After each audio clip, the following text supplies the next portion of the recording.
மாண்புமிகு மன்னராட்சி முதல்வரே, மாண்புமிகு மோடிஜி அவர்களே, தளபதி இன்னைக்கு செம்மையா சும்மா வச்சு செஞ்சுட்டாரு. பிரஸ் மீட் கொடுக்க மாட்டாரா? மோடி நேரடியா பேச மாட்டாரா?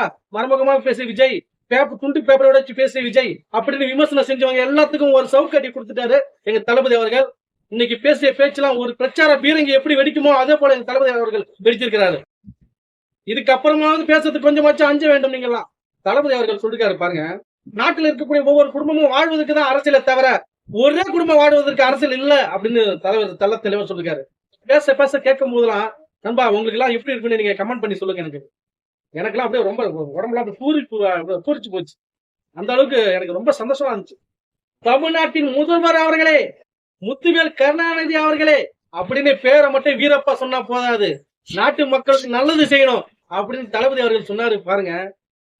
ஒண்ணுமே சொல்ல முடியலைங்க. தமிழகத்துல முதல்வர் ஆவறது ஒரு பெரிய ஒரு பகல் கனவு விஜய்க்கு அப்படின்னு சொல்ற ஒரு சில அரசியல்வாதிகளுக்கு எங்க தளபதி அவர்கள் ஒரு பதிவு சொல்லிருக்காரு பாருங்க.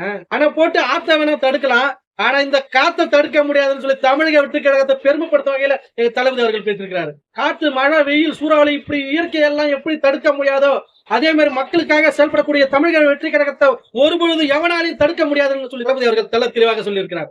இதுக்கு மேல ஒரு தலைவர் எப்படி சொல்லணும்? ஒரு அரசு எதிர்க்கட்சி தலைவர்களுக்கு தளபதி சொன்ன ஒவ்வொரு வார்த்தைகளும் சவுக்கடி போல விழுந்தது இல்லையா? எங்க கழக நிர்வாகிகள் பேசின பேச்சு எல்லாமே AK-47 எந்த அளவுக்கு தாக்கியதோ அந்த அளவுக்கு தாக்கி இருக்கு. அது மட்டும் இல்ல, எங்க தமிழக வெற்றி கழக தலைவர் அவர்கள் பேசின பேச்சு ஒரு பீரங்கி எந்த அளவுக்கு தாக்குமோ, ஒரு நாட்டை தாக்குமோ அந்த அளவுக்கு எதிர்கட்சி தலைவர்களை தாக்கி இருக்கிறார்.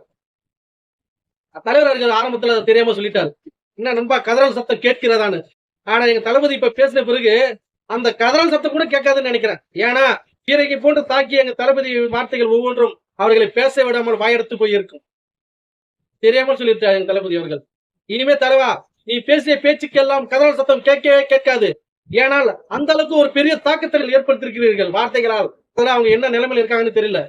பாப்போம், கொஞ்சம் பொறுத்திருந்து பாப்போம். எங்க தளபதி ஆட்சிக்கு வந்தால் பெண்களுக்கு 100% பாதுகாப்பு நாங்கள் உறுதியாக கொடுப்போம் என்று உறுதியளித்திருக்கிறார் எங்க தளபதி அவர்கள். அது மட்டும் இல்ல, ஏழை எளிய மாணவர்களுக்கு இலவசமான கல்வியும் சுலபமான முறையில கிடைக்கும்னு சொல்லிருக்காரு எங்க தளபதி அவர்கள்.